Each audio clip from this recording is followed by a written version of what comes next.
Su táctica es empujar el cuerpo más allá de sus límites, desconectarlo del reposo, saturarlo de exigencias, dejarlo sin alimento adecuado, sin sueño suficiente, sin cuidado sabio. Porque él sabe que el cuerpo no es un adorno temporal, es templo del Espíritu Santo. Es el instrumento por medio del cual la voluntad de Dios se manifiesta en la tierra. Y si logra colapsarlo, también limitará la expresión del reino. La Escritura no separa lo espiritual de lo físico, la honra a Dios pasa también por la mayordomía del cuerpo. El ejemplo de Elías es emblemático. Después de una de las batallas espirituales más gloriosas registradas en la Escritura, el Monte Carmelo, el fuego descendiendo, los profetas de Baal derrotados, el pueblo postrado diciendo Jehová es Dios. Elías cae en un abismo de agotamiento. En el primer libro de los Reyes capítulo 19 versículos 4 al 8, lo vemos huyendo al desierto, deseando morir, diciendo, basta ya, oh Jehová, quítame la vida. Este no es solo un caso de desánimo, es un colapso del cuerpo, del alma y del espíritu. ¿Qué hace Dios con él? No lo reprende.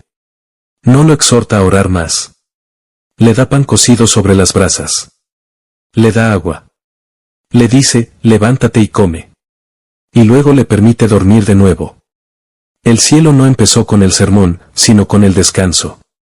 Porque Dios conoce la fragilidad del vaso. Y donde hay fatiga, no se requiere un látigo, sino pan y sueño. Satanás sabe esto, y lo usa como arma. Si logra que descuidemos el cuerpo, logra que el alma se enturbie, que el discernimiento se nuble, que el espíritu se embote.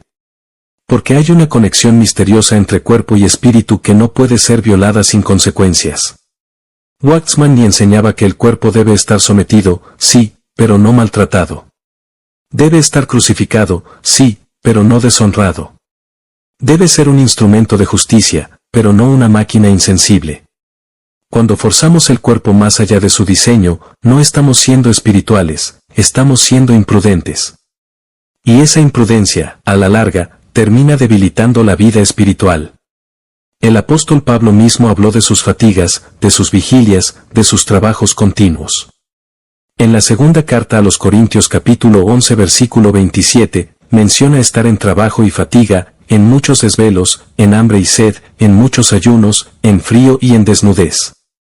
Pero también reconoció sus límites. En la segunda carta a los Corintios capítulo 1 versículos 8 al 9, confiesa que en Asia estuvieron tan cargados más allá de sus fuerzas, que desesperaron aún de la vida. Es decir, hubo un momento donde el cuerpo no daba más. Y eso, lejos de glorificar a Dios, los llevó a un quebranto profundo que solo la misericordia divina pudo revertir. En nuestros días, esta estrategia del enemigo ha adquirido una forma casi aceptada culturalmente entre los creyentes. Se disfraza de sacrificio, de pasión por la obra, de no tener tiempo para uno mismo. Pero la raíz es la misma, hiperactividad carnal, sin respaldo del espíritu. Hay quienes han confundido el frenesí con la fidelidad. Se levantan antes del amanecer, duermen poco, comen mal, saltan de reunión en reunión, pero no porque el espíritu los conduzca, sino porque una culpa mal resuelta o un celo mal enfocado los impulsa. El resultado no es edificación, sino agotamiento. No es fruto, sino frustración. Waxman advirtió que muchos confunden la negación del yo con la negación del cuerpo, y que esto no produce espiritualidad, sino desgaste que, a la larga, apaga la vida interior. Timoteo, un joven siervo fiel, experimentó esto. Pablo tuvo que decirle, en la primera carta a Timoteo capítulo 5 versículo 23, ya no bebas agua, sino usa de un poco de vino por causa de tu estómago y de tus frecuentes enfermedades. Este versículo ha sido ignorado por muchos, pero es profundamente revelador. Muestra que el apóstol, movido por sabiduría espiritual, también atendía a la salud física de su colaborador. No le dijo, ora más y se te pasará. Le recomendó una solución práctica, natural, específica. ¿Por qué? Porque Dios se interesa en el cuerpo. Porque un siervo debilitado por enfermedad continua puede perder eficacia. Porque el desgaste físico sostenido, aunque no sea pecado, sí puede convertirse en obstáculo para la edificación del reino. Incluso nuestro Señor Jesucristo, el Hijo de Dios sin pecado, experimentó cansancio físico. En el Evangelio según Juan capítulo 4 versículo 6, se nos dice que, cansado del camino, se sentó junto al pozo. Este detalle no es menor. Nos recuerda que, aunque Jesús era plenamente divino, también era plenamente humano. Su cuerpo se fatigaba. Su carne se agotaba. Y en medio del camino, antes de ministrar a la mujer samaritana, se detiene a descansar. No sigue de largo. No hace como si no sintiera. Se sienta. Reposa. Y en ese estado de cansancio, Dios le abre una puerta para una de las conversaciones más profundas de todo el Evangelio. El descanso no interrumpió la misión, fue el contexto donde la misión se volvió más precisa. Hoy, multitudes de siervos del Señor están exhaustos. Jóvenes llenos de fuego espiritual queman su salud en nombre del servicio, pero sin ritmo de reposo. Pastores que no tienen un solo día a la semana sin predicar, sin responder mensajes, sin estar expuestos. Madres creyentes que crían, trabajan, sirven, pero no se alimentan bien, no duermen lo suficiente, no se recogen nunca. Todo parece espiritual. Todo parece entrega. Pero el enemigo se esconde detrás de esta dedicación desordenada para drenar lentamente la vida del cuerpo. Y cuando el cuerpo cae, arrastra con él el ánimo, la claridad, la energía, incluso el deseo de buscar a Dios. Porque el cuerpo es la vasija, y si la vasija está rota, aunque el tesoro esté dentro, ya no puede ser vertido. Esta generación necesita ser despertada no solo del pecado, sino del desequilibrio. Porque el desgaste físico no se nota de inmediato, pero mina la vida interior con lentitud constante. El enemigo sabe que un cuerpo agotado deja al alma vulnerable y al espíritu embotado. Cuando la fatiga gobierna, el discernimiento se nubla, las emociones se desbordan y el juicio se debilita. El alma se impacienta, el espíritu se retrae. ¿El resultado? Un creyente agitado, cansado, reactivo, pero sin visión. Activo, pero no dirigido. Ocupado, pero no fructífero. Así opera la trampa. No es casualidad que Dios haya establecido el principio del reposo desde el principio de la creación. El séptimo día, Dios reposó, no porque se agotó, sino porque estableció un ritmo. El reposo no es falta de productividad, es obediencia. No es debilidad, es sabiduría. La ley del Sabbat no era solo un mandamiento ceremonial, era un principio espiritual y físico. El pueblo que no descansa, se desvía. El cuerpo que no pausa, se enferma. Y el creyente que no aprende a decir basta por hoy, terminará diciendo no puedo más demasiado tarde. Muchos líderes hoy están quemados. Se les secó la fuente porque nunca se detuvieron a beber. Se les apagó la llama porque nunca permitieron que el aceite sea renovado. No cayeron por pecado moral, sino por desgaste sostenido. Waxman ni advertía que la hiperactividad es uno de los sustitutos más peligrosos de la vida en el espíritu. Cuando no vivimos por la vida del espíritu, comenzamos a vivir por esfuerzo propio. Y aunque esto parezca admirable externamente, termina desfigurando el testimonio de Cristo internamente.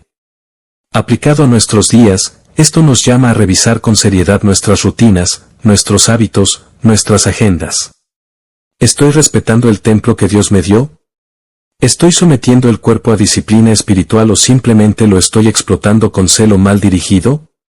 ¿Me estoy alimentando con lo que fortalece mi salud o simplemente sobrevivo a base de lo inmediato? ¿He construido en mi semana momentos innegociables de descanso, silencio y renovación? Porque si no lo hago por sabiduría, terminaré haciéndolo por crisis. El enemigo no siempre viene a destruirte con pecado, a veces solo quiere que no pares. Que no duermas. Que no respires. Que no cuides lo que sostiene tu caminar diario. Que crees que parar es carnal, que descansar es falta de compromiso, que cuidarte es egoísmo. Y así, sin darte cuenta, comienzas a apagar la llama que Dios mismo encendió. Porque una lámpara, por más ungida que esté, si no es rellenada, se extingue. Hay algo profundo que debemos considerar en esta hora: cuando descuidamos nuestro cuerpo, también descuidamos nuestra capacidad de obedecer a Dios con precisión. Porque el Señor no solo requiere de nosotros disposición espiritual, sino vasos disponibles. No basta con tener buenas intenciones si el cuerpo ya no responde. No basta con tener palabras si la voz está apagada por el cansancio. No basta con tener carga si no hay fuerza para sostenerla. Y este principio no es carnalidad, es administración espiritual. Dios honra a quienes honran el templo que Él mismo les dio. El cuerpo no es un estorbo para la vida espiritual. Es el escenario donde esa vida se expresa. Cuando el cuerpo está debilitado por negligencia, por desorden, por exceso, también se ve afectada la oración, la meditación, el servicio, la adoración. Una mente nublada por falta de sueño difícilmente discierne. Un corazón acelerado por exceso de actividad no logra permanecer en reposo interior. Un sistema agotado por mala alimentación se torna vulnerable a pensamientos de tristeza, ansiedad, irritación. Por eso, el enemigo apunta al cuerpo, porque sabe que si agota el vaso, se silencia el fluir. Los antiguos sabían esto.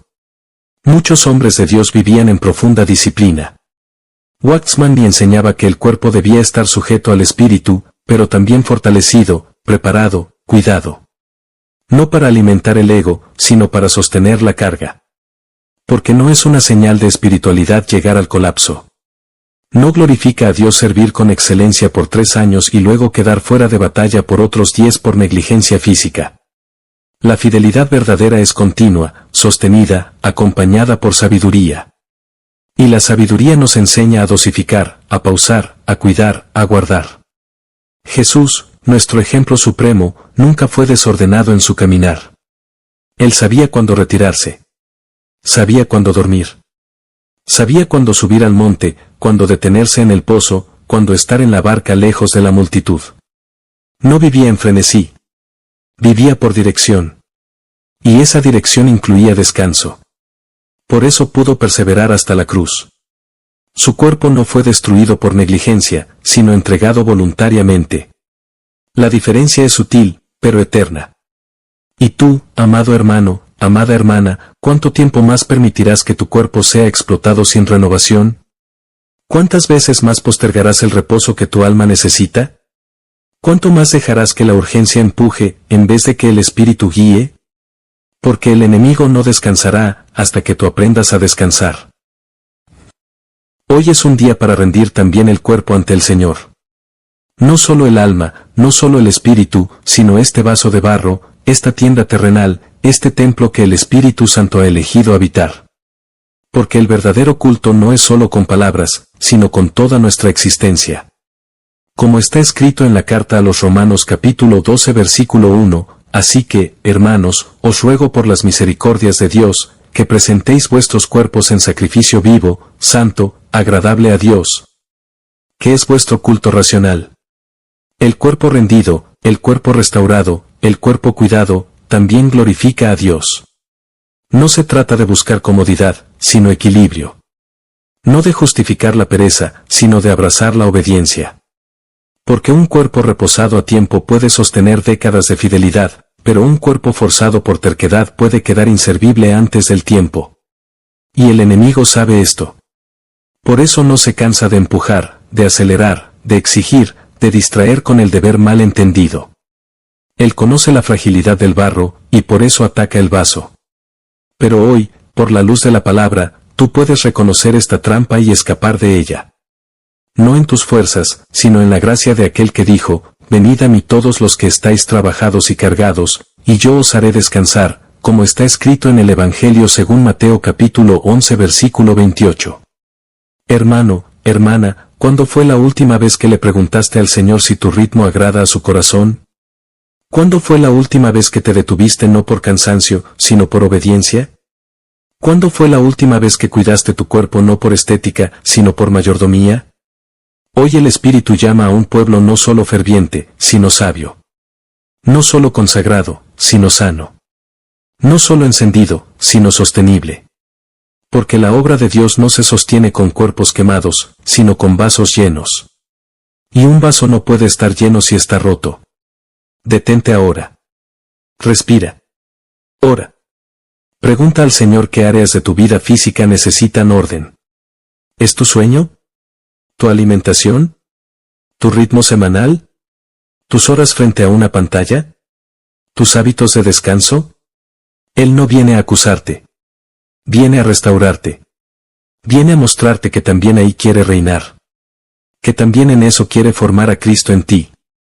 Y si esta palabra ha sido como un espejo, como un susurro del cielo, no la ignores. Comparte este mensaje con alguien que amas, con ese siervo cansado, con esa hermana agotada, con ese joven que confunde entrega con autoexigencia. No por emoción, sino por edificación.